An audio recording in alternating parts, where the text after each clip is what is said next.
Hi everyone, I'm John C. Morley, the host of the JMOR Tech Talk Show and Inspirations for Your Life.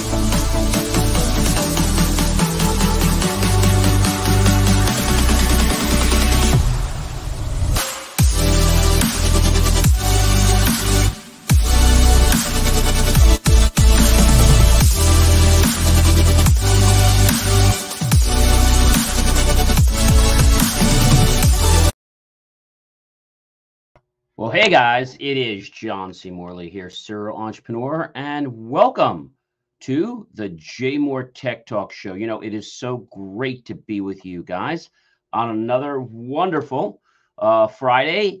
Today, kicking off our month with November 4th, 2022. And we got a great show for you again tonight. But let's get right into it, shall we? All right, lots of things have been traversing in the world right now, and I'm sure you guys know about that. But the one thing is the evolution of USB. Have you ever thought about where USBs, came from? You know, where they started? Did it just pop up somewhere, or did it really do something? Did it come out of some specific way? And I think today what you're going to learn from me is the story about, where USB came from. Because when I share this with you, you're going to be like, really? I didn't know that was even, I didn't even know that came from there. So to get a little further, people say, but John, where did USB come from? Well, it was first introduced in 1996. The USB standard was developed by a number of American companies, including IBM, Intel Corporation, and the Microsoft Corporation, as a simpler way of connecting hardware to personal computers. But it was actually in the doldrums of IBM that the idea started to first get, let's say, a little bit of legs, and then Intel jumped on board and Microsoft as well.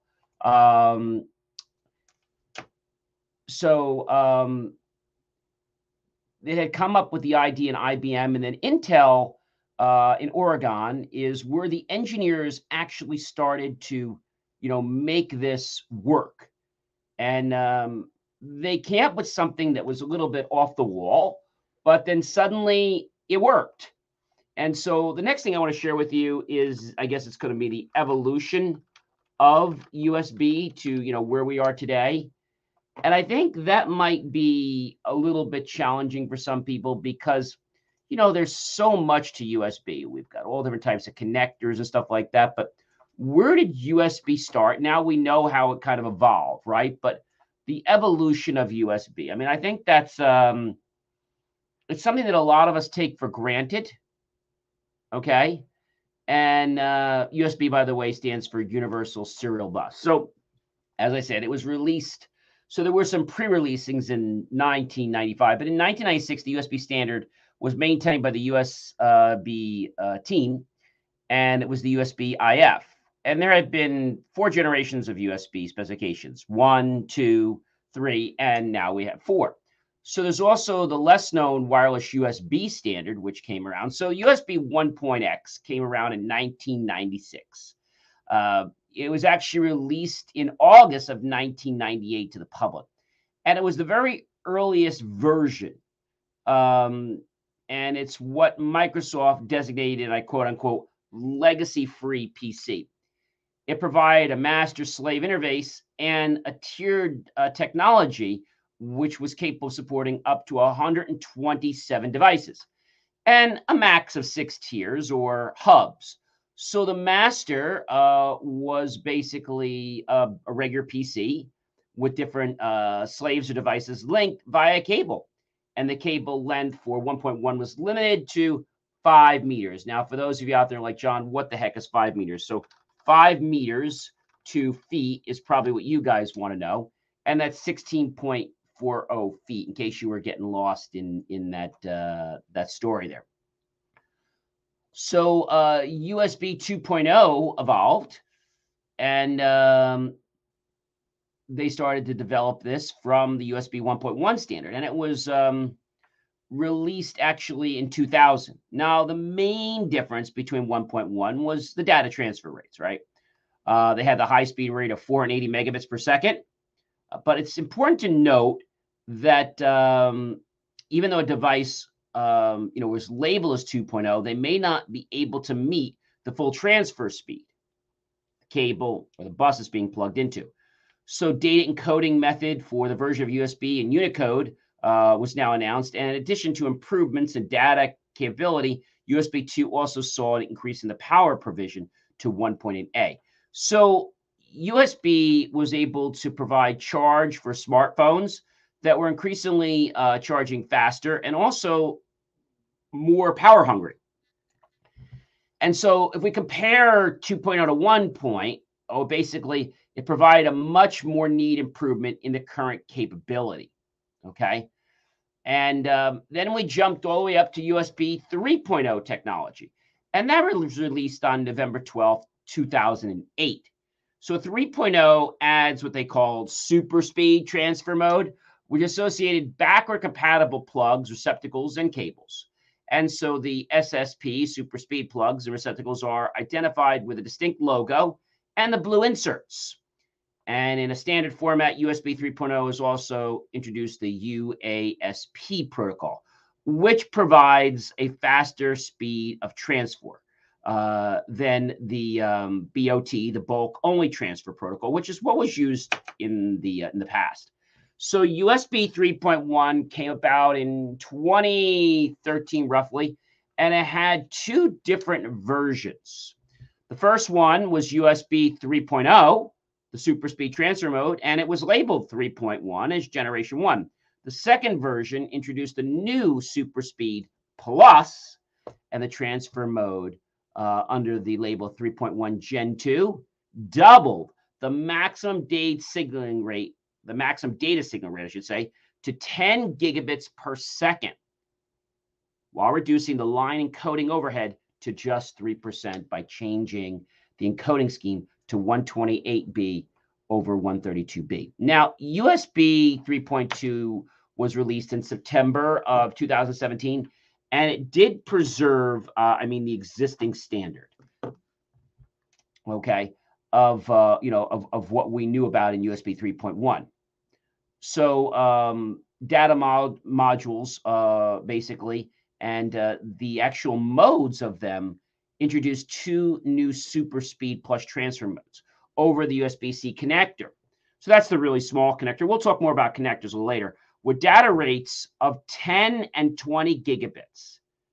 Okay, that's 1.25 and 2.5 gigabits per second. So the increase in bandwidth is a result of a multi-lane operation, or what I like to call multi-path. And basically you had the two wires, and they were intended for basically flip-flop abilities, sending and receiving. But now they were able to use each one to be able to send and receive. Therefore, we would get 20 gigabits per second. So wireless USB rolled out around September 2010.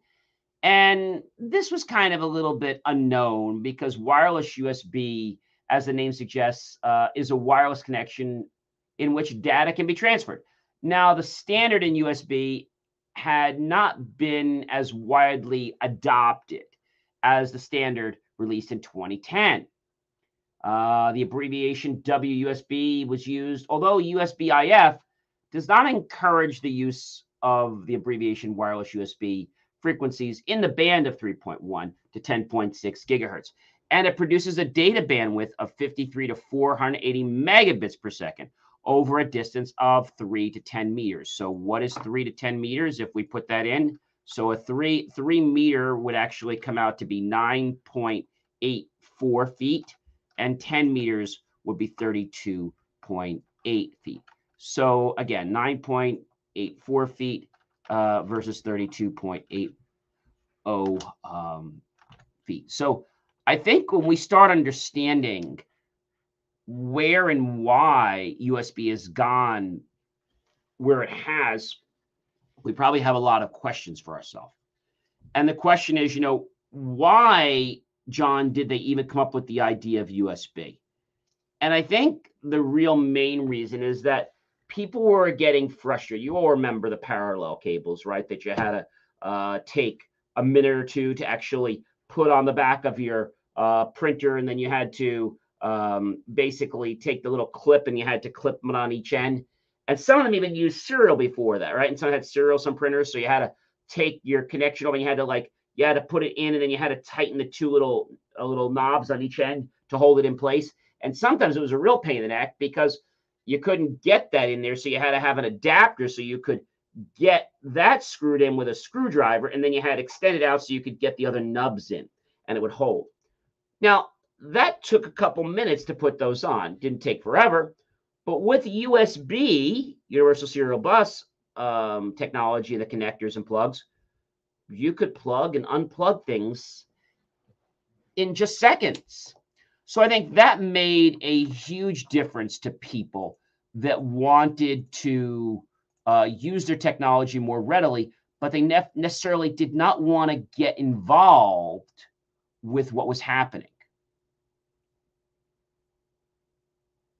So I think the idea of this was in people's minds for a long time, but nobody really knew what it was. We knew that we need to have a better way for connectivity, and serial and parallel was just not going to cut it. Especially back then, there wasn't this big emergence into more digital type devices like cameras and smartphones. It wasn't so popular when we first started out. And then, of course, we evolved into USBs being able to go to, 8, right? And having a support for basically, being able to go to that could do 8 megs. Now we're up to things that can do close to it, go to a terabyte or larger. And you probably asked me, John, what is the largest USB stick today? And I'd say that's an amazing question. So the largest data stick today is by Kingston. They're one of the ones that make it, and they make a 1 terabyte, and also there is now a 2 terabyte. Now you might say to me, John, this sounds like it's expensive. Well, here's the funny thing: a 2 terabyte large storage thumb drive, flash stick, right? It's under $30.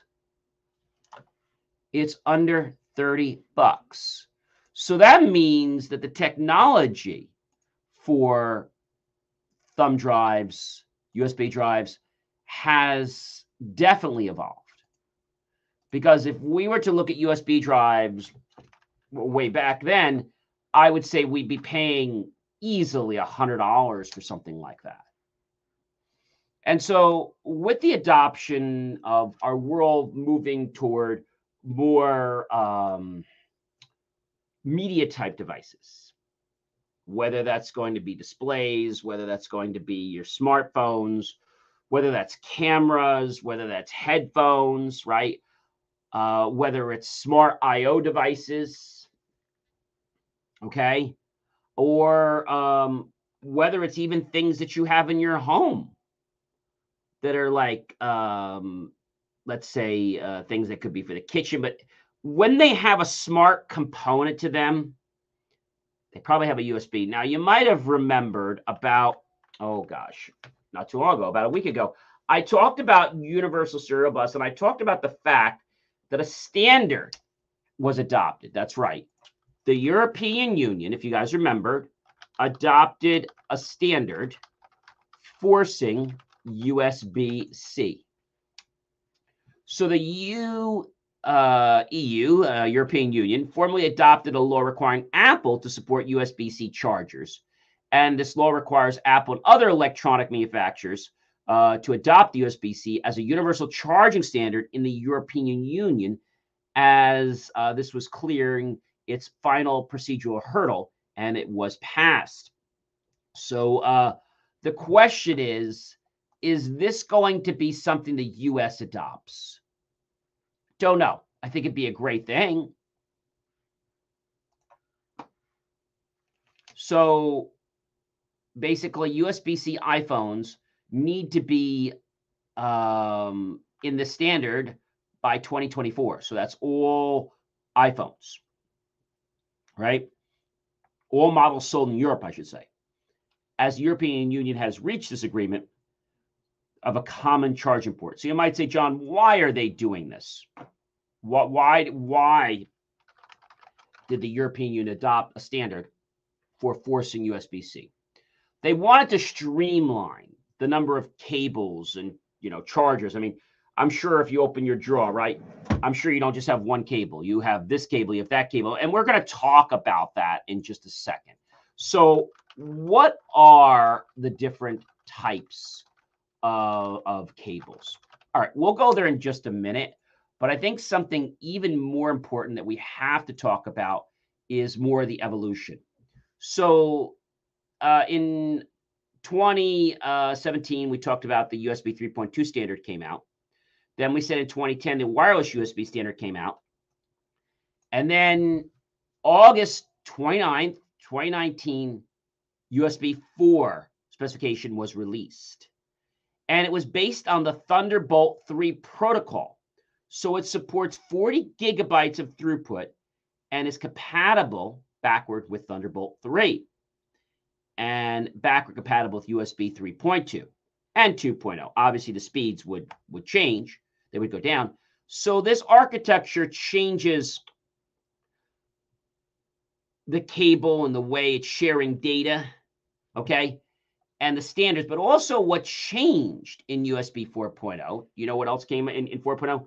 USB 4.0 has more features, okay? So one thing I want to tell you is that USB 2.0, we started to have the plug and play where you could actually plug and play to a media device.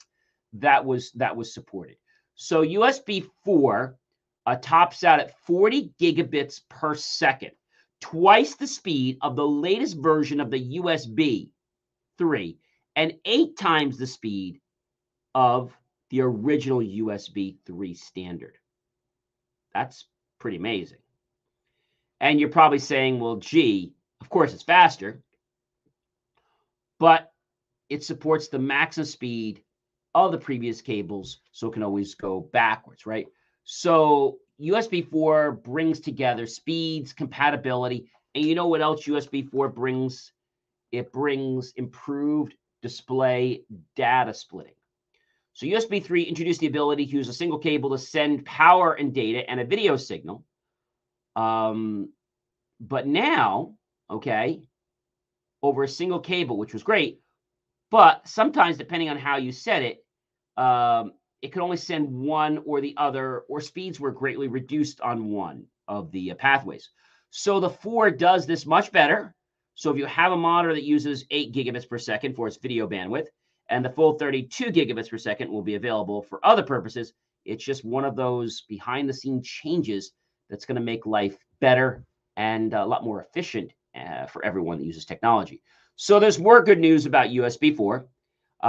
It doesn't use a new connector. So it's still going to use the same connectors that the USB 3 technology used. And we're still in a little bit of a transition period because this rectangular port and the small trapezoidal one, the big trapezoidal one is the sleek USB-C. And you can't go wrong even if you try, because changing this again would be disastrous. And we're not going to change USB-C. That is being the standard. It's staying. If you don't like it, too bad. Now some bad news. It won't be here for a while, right? Is probably what you've been hearing is the changes. But USB-C has made changes. When I say for a while, the fact that it's being adopted everywhere. So USB is pretty amazing, and they're going to have USB 4.0, 4.1, 4.2. But people were saying that they don't plan to get into it, as most people want to keep it as simple as possible.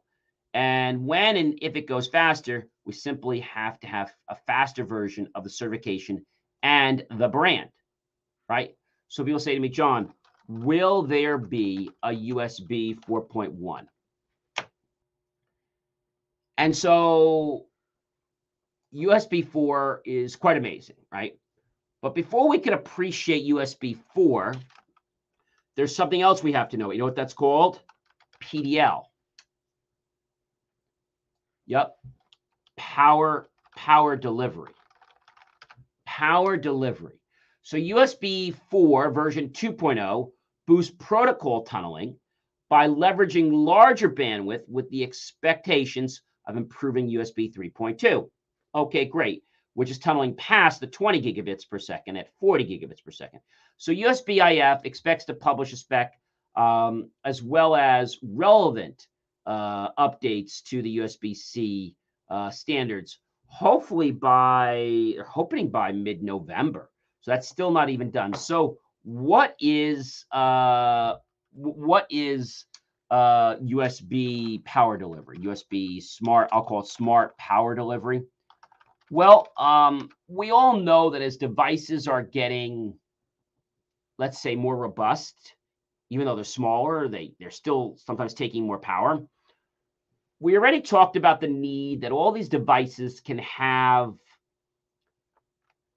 different power requirements, right? So with the smart power delivery, the device is able to ask for as much power as it needs. So normally each device is charged by USB, will have their own separate adapter, but no more. With the universal USB power delivery system, it will automatically be able to adapt. So USB PD or USB power delivery is something that I believe is going to really change the world. But I want to dive into that more. So the specs of the USB power delivery. So there's an increased power level from existing USB standards of up to 240 watts. And the new 28 volt, 36 volt, and 48 volt fixed voltages enable up to 140 watts, 180 watts, and 240 watts power levels up, obviously, respectively.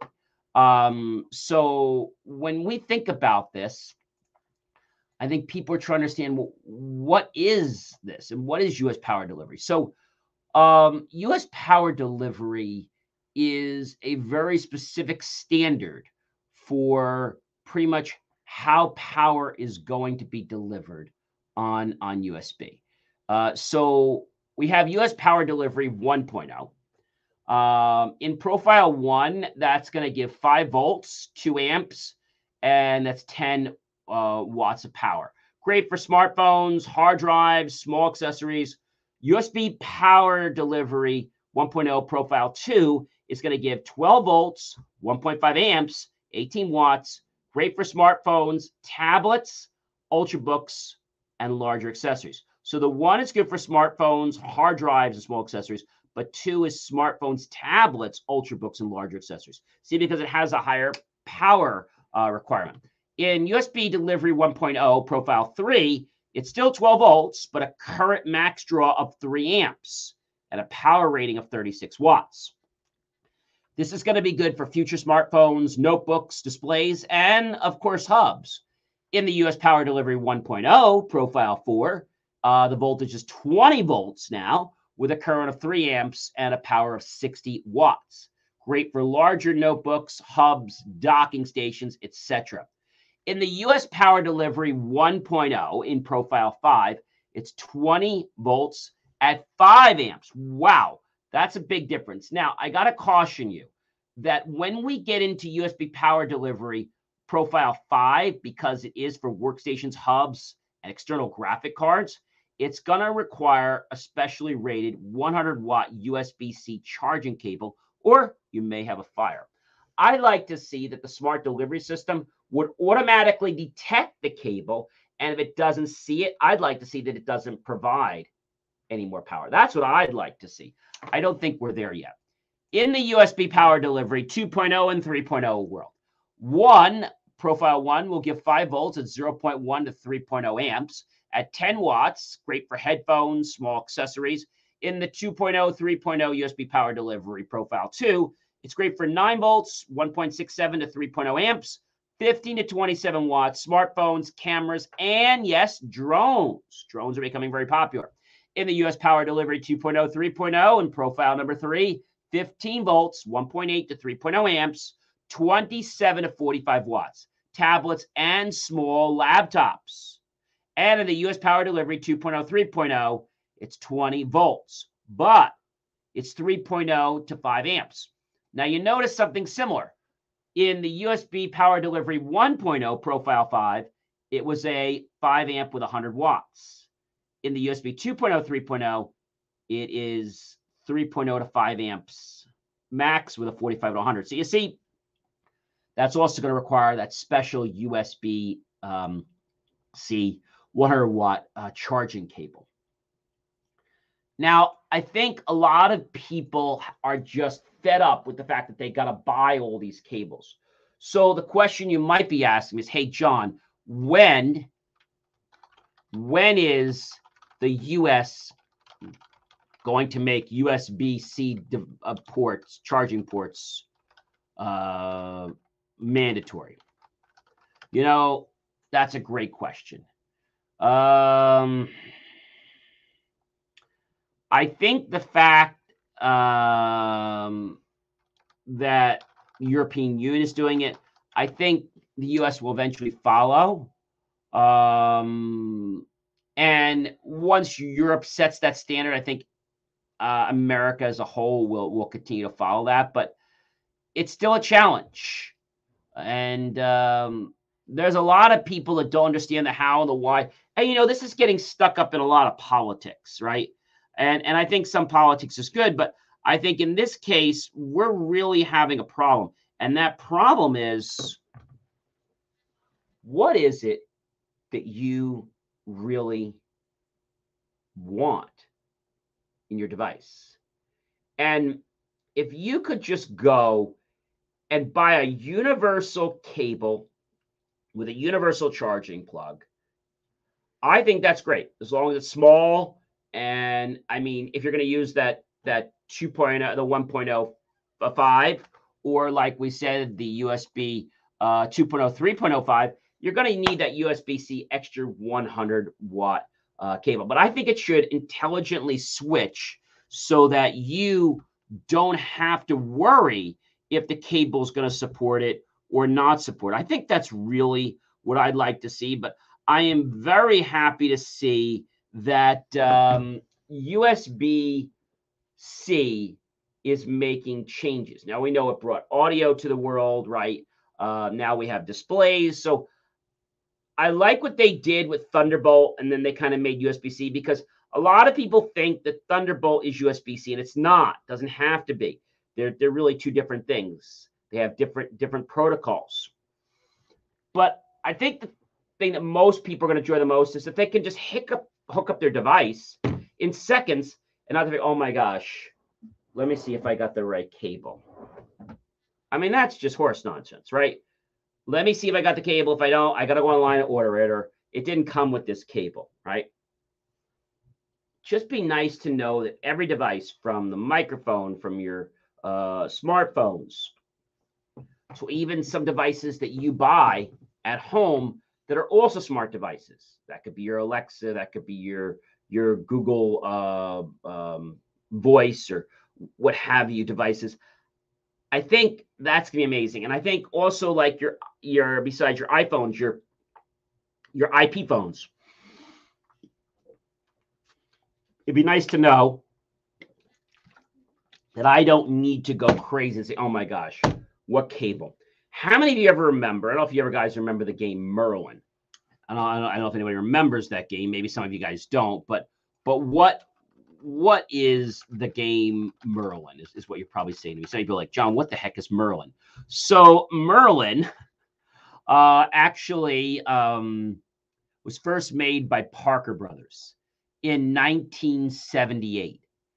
And it's this kind of rectangular device. It's 9.5 inches, according to Wikipedia, which we'll quote.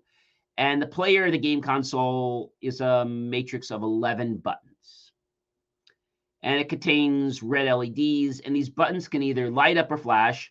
And they do this in a host of different ways in a red plastic housing.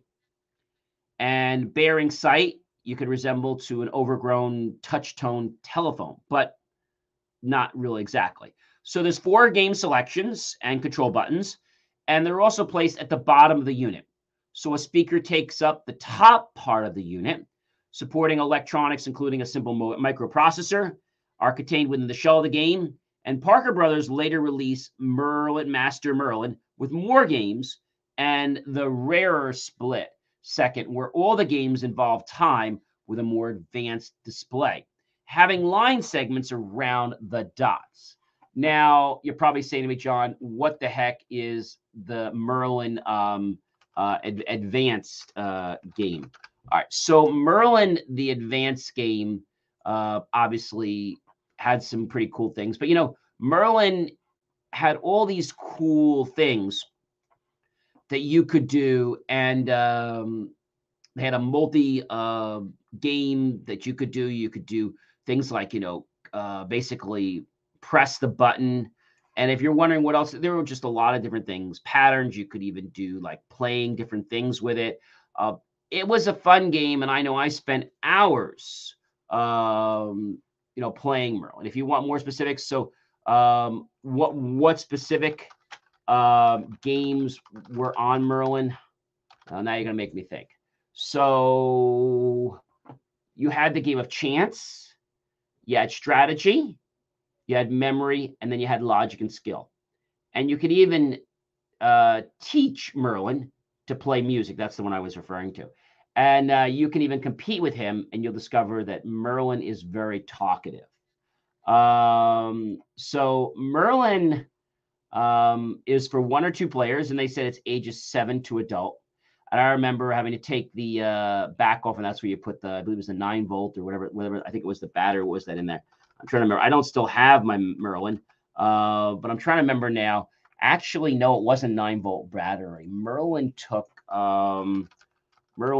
what kind of batteries? What kind of batteries? I'm trying to remember. I think it wasn't a 9-volt battery. Merlin, the game, if I remember right, you had to put in, I think it was either 4 AA size batteries. That's what it was. And I always hated games you had to put more than 1 battery. And I liked it when you just had, just like 1 battery, like a 9-volt. But, they did the design like that. I also remember I had this robot, getting a little off topic, but I had this robot, and there was 1 set of batteries you put in for the motor, and then you put another battery in for the lights. And I remember one robot I had. It was kind of a little scary looking, when you were only a couple years old, and he had like fire in his stomach, and it was just kind of like this robot movie, but you saw like the fire in his stomach. Almost reminded me like a dragon, but that's not what it was. And it had these pistons. So, but wouldn't it be nice today that all of our games had USB-C connections? I think that would make so many people happy.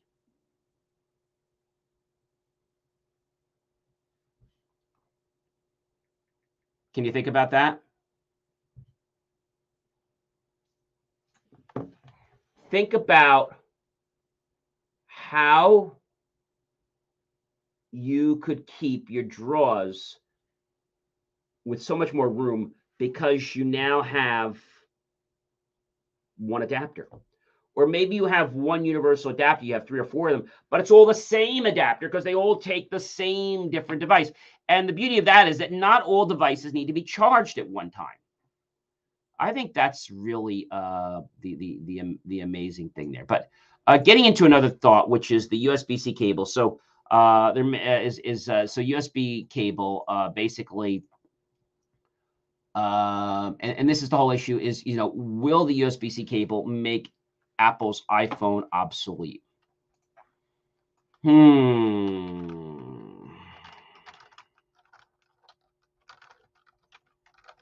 I think that's a toss-up question because USB-C is becoming more common on Apple products, but the Lightning cable still has a big role to play. So will Apple get rid of the Lightning connector? I don't know. They're saying that Apple will drop the iPhone Lightning port in favor of the USB-C, but they're really going to have to retool things. So I'm very psyched to see a phone that's going to have a USB-C, and they're saying that they're going to have it out by 2023. Now, you remember why they're doing this, because let's face it, ladies and gentlemen, they're not going to make one phone for Europe, one phone for the United States. They'll make some little tweaks, but they don't want to get into that. They want to keep production costs as low as possible. But how can you keep production costs low when you've got all these stupid parts that you've got to always worry about? I mean, I think that's the biggest challenge. I think that's the biggest challenge. And if you could understand that manufacturing a product needs to be efficient, cost effective, and you need to be able to be consistent. I can tell you that there have been lots of issues with the Lightning connector because some people break them off. And I think the USB-C is just going to be, in my opinion, this is just my opinion, the USB-C is more rugged than the Lightning. And the USB-C is going to handle the fast charging, and it has more protection precautions. So USB-C cable has a higher specification on internal resistance than the 2.4A Lightning cable. And with that understood, you can use any cable and charger under its maximum specification. It should be safe to use as long as you're using, as long as you don't need that power profile 2, right? Which is 5, or let's say profile 5 under USB 3. So either way, I think people are going to be a lot happier with that.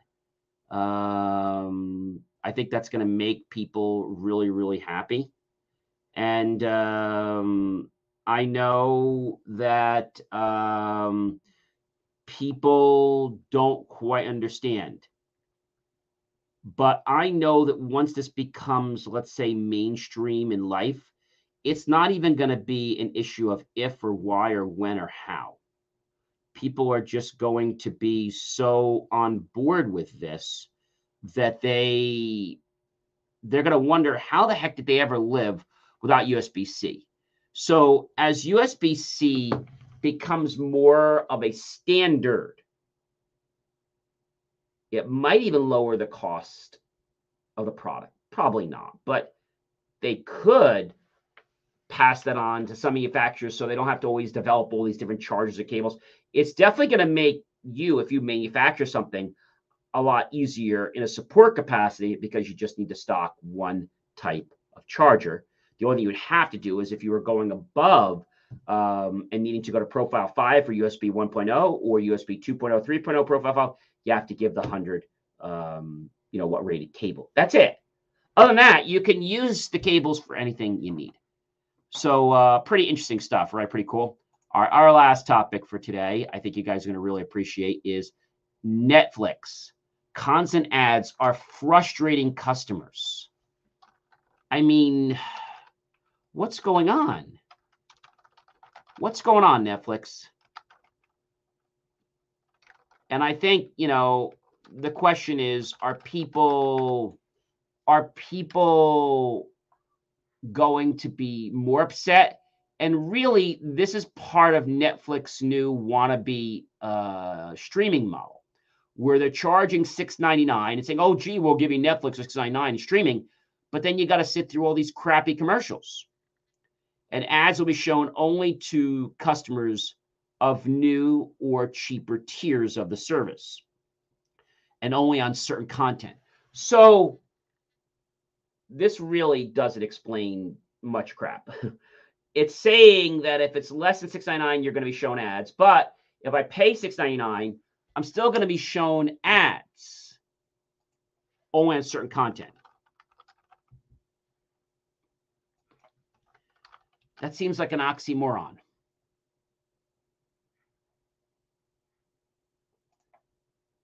And I feel that people are not going to want to put up with this. I think the worst thing you could do, everyone, and Netflix, is to tell people that this is where it's going. And this just started November 3rd, just the other day, yesterday. So Netflix ad tier is here now. The streaming company just announced yesterday that they're having this new big effort to jumpstart subscriber growth. Great. But now that they're giving away the kitchen sink and then they're kind of taking it back from you, I have a serious problem that this might piss off some people. I mean, I'm just saying. I know if I'm getting a service for $2.99 a month or $5.99, I'm thinking I'm going to be paying for it. And then you're showing me ads. They're saying on selective content. But hey, Netflix, you're really not telling us which content. So I think this is going to come back to bite them. I really do. Hey, ladies and gentlemen, I am John C. Morley, serial entrepreneur. It's been a privilege, been a pleasure, been an honor to be with you this amazing evening. I hope you'll like, love, and support the channel. Then you know what I'd love you to do? I'd love you to tag your friends, your colleagues, and your associates and share this out with everyone you know. And then once you do that, I would really appreciate if you click on the PayPal link below any one of our videos and make the choice to buy my team and I a slice of watermelon, cup of coffee, or a delicious dessert. Either way, we'll always be grateful for those pennies and dollars. We'll invest into new hardware, new technology, new equipment, new software, even new facilities to give you the most jaw-dropping motivational content. Hey, if you're looking to be a guest on the JMOR Tech Talk Show, visit jmor.com. Click on Reach Out Today. Tell us why we should consider you to be a guest. And if we'd like to, we'll invite you for a pre-show talk. And if that works out, we'll invite you to be a guest on the show. I hope you guys had a great rest of your day. And I hope that in doing so, that USB and USB-C is going to be something that you're going to choose to adopt. Because like it or not, if you don't, life's going to become a little challenging for you. I'm John C. Morley, serial entrepreneur, the host of JMOR Tech Talk. And I want you all to have a wonderful weekend. And I'll see you guys when? Oh, next Friday, November 11th. Take care, everyone. Have a good night.